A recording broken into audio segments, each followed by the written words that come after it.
Hello. Every day I hear, read and see stuff written by other trainers or behaviorists, call them what you will, who write stuff that I just think, I can't even believe that you believe that you actually think that that is true and correct and for a client is going to work. One thing I'm pleased to see is that more and more owners are just starting to realize, no, that's not good advice.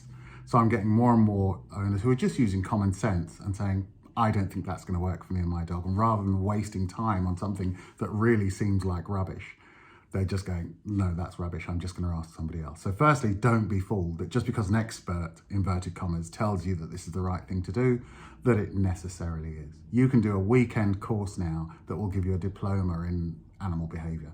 So just because somebody says they're an expert, it doesn't necessarily mean that they are.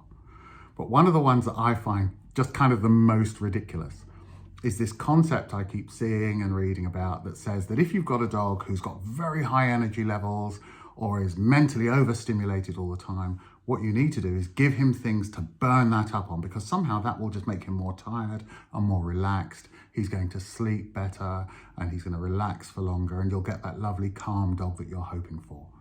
But really, you just have to think about it for a moment and it just doesn't make sense.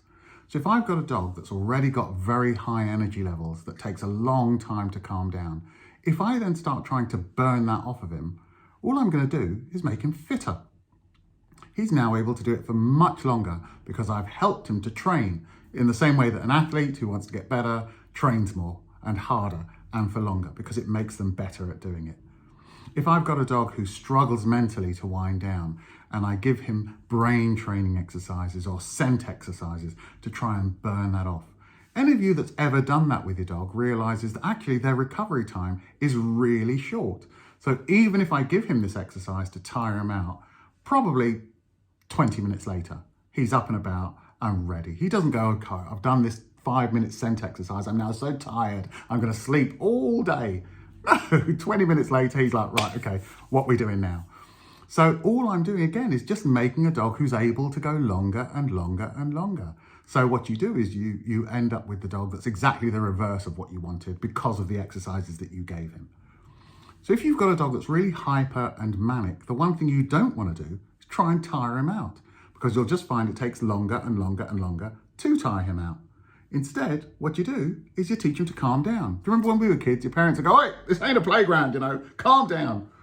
They didn't say, oh, the trouble is the children just aren't stimulated enough. Let's get some brain games for them. They taught you to calm down. In class, back when I was a boy, if you were too hyper in the class, you got punished until you were quiet and you learnt to be quiet and to be calm. The teacher didn't say, oh, little Jimmy there is getting too excited in the class. Let's give Jimmy some exercises to wear him out. No, you were told to calm down and you got better and better at calming down.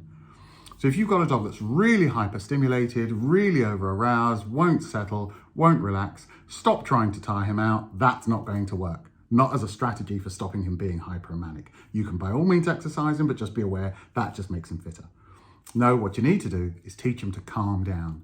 And if you don't have the tools to do that, don't let somebody berate you into believing that you've just got to get him brain games. You're not going to tire him out. Get a reputable trainer out to come and see you who's going to help teach you some techniques on how to get him to calm down.